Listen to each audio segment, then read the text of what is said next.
চাচা যারা না আমার বাবা ছিল বড়, তো আমরা পাত্তা দিত না, কথাবার্তা আবল তাবল বলতো। এ তো অনেক সময়, তো আমরা অনেক সময় রাগ হয়েছে চপারে, পরে আবার দেখতাম বুকে টানে লইতো।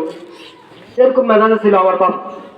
এরপরে যখন এই বাদামতলী এলাকায় আসি বাড়ি করলাম, আমার বাবার নামে সমাজের লোকেরা একটাই কমপ্লেন দিত, সেটা হচ্ছে আমার বাবা মসজিদে আসি আজান দেয়, কারো আজান দেওয়ার সুযোগ দেয় না।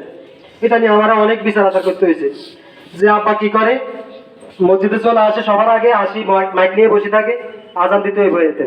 যদি এদের আজান না দিতে পারে, যারা আছে সমাজে এদের সাথে কোটাকুটি শুরু হয়ে গেল, কেন আজান দিতে দেয় নাই। আবার আরেকটা অভ্যাস ছিল, একামত দিতে হইব আমার বাবা। যদি আমার বাবার একামত দিত না দিত, কেউ আছেন এখানে উপস্থিত সবাই জানেন, আমার আব্বার সাথে এই সমস্ত বিষয়গুলো নিয়ে সমাজের মানুষের সাথে আমরা অনেকের সাথে বসতে হয়েছে। তো এই সমস্ত বিষয় নিয়ে আমার বাবা আপনাদের মনে অনেক আঘাত দিয়েছে। আমি আমার বাবার ছেলে হিসাবে আপনাদের কাছে ক্ষমা চাই শেষ মুহূর্তে, আপনারা আমার বাবাকে ক্ষমা করে দিবেন। আর আরেকটা কথা আমি বলবো, সেটা হচ্ছে আলহামদুলিল্লাহ আমরা পাঁচ ভাইয়ের ভিতর আমার দুই ভাই প্রবাসে থাকে, আমরা তিন ভাই আছি এলাকাতে। ব্যক্তিগতভাবে আমি 2015 সালের সাল থেকে 15 সালের শেষের দিক থেকে আমি এখানে বসবাস করি। আমি আমার বুকে হাত দিয়ে বলতে পারি, আমার মনে হয় আমি বুকে হাত দিয়ে বলতে পারি, আমি মনে হয় কাউরে কষ্ট দেই নাই, আমি এটা বলতে পারি। এমন আচরণ করি নাই। আমার বাবা, যদি আপনারা আমার ভালোবাসে থাকেন, আমার বাবা যদি আপনাদের কোনো ক্ষতি করে থাকে বা মনে আঘাত দিয়ে থাকে, আপনারা আমার বাবার ক্ষমা করে দিবেন। আর আরেকটা বিষয় হচ্ছে, আমার বাবা যখন স্ট্রোক করে, আজ থেকে প্রায় 5-6 মাস আগে আমার বাবা স্ট্রোক করছে।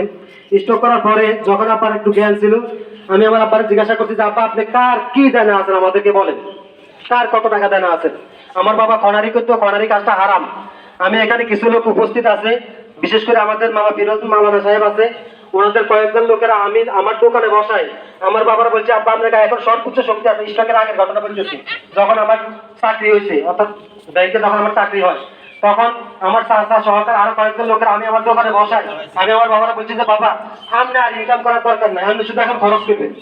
তবে আপনি ওনাদের সামনে আপনি বলেন যে আপনি যে খোনারি করছেন, যদিও ভালো করছেন, আমি তবে এটা শিরক করছেন। আমার বাবা স্বীকার করছে যে এটা আমি শিরক করছি।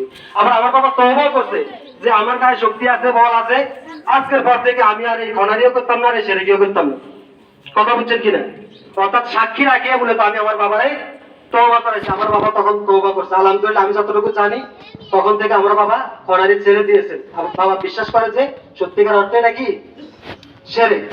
আরেকটা বিষয় হচ্ছে, আমার বাবা যত দেনা ছিল, বিশেষ করে লক্ষ্মীপুর দেনা ছিল, ওই দেনাটা আমি পরিশোধ করে দিয়েছি। হজুবিহাট পরিশোধ দেনা ছিল, ওটাও পরিশোধ করেছি। বাদামতলী কিছু দেনা আছে, ওগুলো আমি পরিশোধ করে দিয়েছি।